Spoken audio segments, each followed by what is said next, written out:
ইতিহাস ৰচনা কৰি অসম বিধানসভাই গ্ৰহণ কৰিলে এক প্ৰস্তাৱ। ডিব্ৰুগড় বিমানবন্দৰ সুধাকণ্ঠ ডক্টৰ ভূপেন হাজৰিকাৰ নামত নামাকৰণ হ'ব। বিধানসভাৰ এদিনীয়া বিশেষ অধিৱেশনত শাসক বিৰোধী সকলোৰে সন্মতিত গৃহীত হয় এই প্ৰস্তাৱ। সুধাকণ্ঠৰ শতবৰ্ষৰ লগত সংগতি ৰাখি অসম বিধানসভাই গ্ৰহণ কৰে প্ৰস্তাৱ। মন্ত্ৰী যোগেন মোহনে সদনত উত্থাপন কৰে ডিব্ৰুগড় বিমানবন্দৰ সুধাকণ্ঠৰ নামত নামাকৰণৰ চৰকাৰী প্ৰস্তাৱ। মুখ্যমন্ত্ৰী হিমন্ত বিশ্ব শৰ্মাকে প্ৰমুখ কৰি শাসক বিৰোধীৰ সকলো সদস্যই এই প্ৰস্তাৱৰ সপক্ষে সদনত ভাষণ দিয়ে আৰু চৰকাৰৰ এই পদক্ষেপ ডক্টৰ ভূপেন হাজৰিকাৰ প্ৰতি অসমবাসীৰ এক বিশেষ সন্মান বুলি অভিহিত কৰে। ভাষণৰ মাজে মাজে উচ্চাৰিত হ'ল ডক্টৰ ভূপেন হাজৰিকাৰ গীতৰ কলি, যেন অসম বিধানসভাই বিংশ শতাব্দীৰ এজন শ্ৰেষ্ঠ অসমীয়াৰ প্ৰতি শ্ৰদ্ধা জ্ঞাপন কৰিছে, সমগ্ৰ জাতিটোকে ধন্য কৰিছে। নামত ডিব্ৰুগড় বিমানবন্দৰ উৎসৰ্গা কৰাৰ বাবে ৰাজ্য চৰকাৰে আজি অসম বিধানসভাত আনুষ্ঠানিক প্ৰস্তাৱ আনিছে। যোৱা কেইদিনমান আগতে মই নতুন দিল্লীত থকাৰ সময়ত ভাৰতবৰ্ষৰ অসামৰিক বিমান পৰিবহণ মন্ত্ৰী ডাঙৰীয়াক অনুৰোধ কৰিছিলোঁ যে ডিব্ৰুগড় বিমানবন্দৰটো ডক্টৰ ভূপেন হাজৰিকাৰ নামত উৎসৰ্গা কৰিব লাগে। তেতিয়া তেখেতে মোক মিনিষ্ট্ৰীৰ এখন চাৰ্কুলাৰ হাতত দিছিলে যে আজিকালি যিকোনো বিমানবন্দৰ বা ৰেলৱে ষ্টেচন কাৰোবাৰ কোনোবা মনীষীৰ নামত যদি নামাকৰণ কৰিব লাগে, প্ৰথমতে ৰাজ্য চৰকাৰৰ কেবিনেট, দ্বিতীয়তে বিধানসভাৰ প্ৰস্তাৱ, তাৰ পিছত ভাৰত চৰকাৰৰ কেবিনেট, এই তিনিটা পৰ্যায় অতিক্ৰম কৰি এই নামাকৰণ সম্ভৱ হ'ব পাৰে।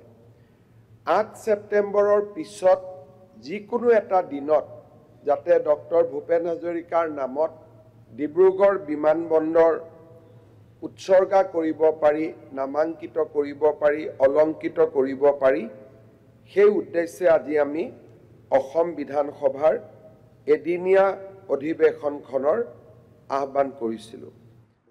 ইতিহাস ৰচনা কৰি অসম বিধানসভাই গ্ৰহণ কৰিলে এক প্ৰস্তাৱ। ডিব্ৰুগড় বিমানবন্দৰ সুধাকণ্ঠ ডক্টৰ ভূপেন হাজৰিকাৰ নামত নামাকৰণ হ'ব। বিধানসভাৰ এদিনীয়া বিশেষ অধিৱেশনত শাসক বিৰোধী সকলোৰে সন্মতিত গৃহীত হয় এই প্ৰস্তাৱ।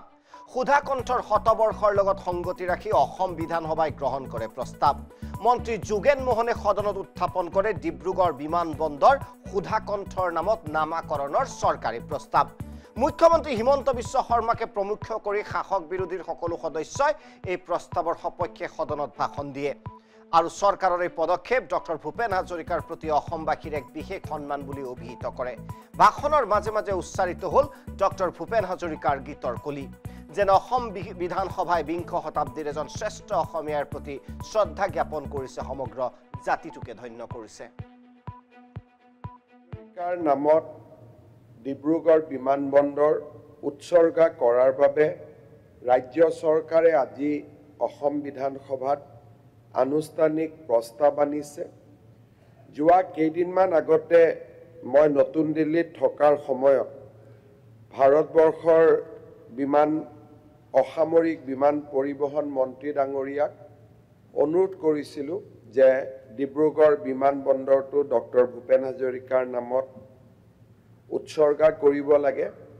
তেতিয়া তেখেতে মোক মিনিষ্ট্ৰীৰ এখন চাৰ্কুলাৰ হাতত দিছিলে যে আজিকালি যিকোনো বিমানবন্দৰ বা ৰেলৱে ষ্টেচন কাৰোবাৰ কোনোবা মনীষীৰ নামত যদি নামাকৰণ কৰিব লাগে, প্ৰথমতে ৰাজ্য চৰকাৰৰ কেবিনেট, দ্বিতীয়তে বিধানসভাৰ প্ৰস্তাৱ, তাৰ পিছত ভাৰত চৰকাৰৰ কেবিনেট, এই তিনিটা পৰ্যায় অতিক্ৰম কৰি এই নামাকৰণ সম্ভৱ হ'ব পাৰে।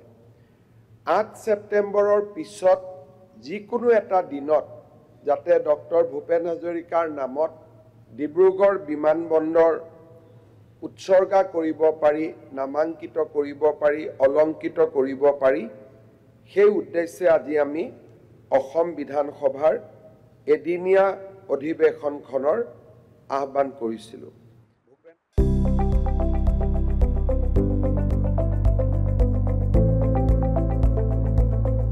NB নিউজ, সহজ সৰল ভাষাত নৱভাৰতৰ কথা।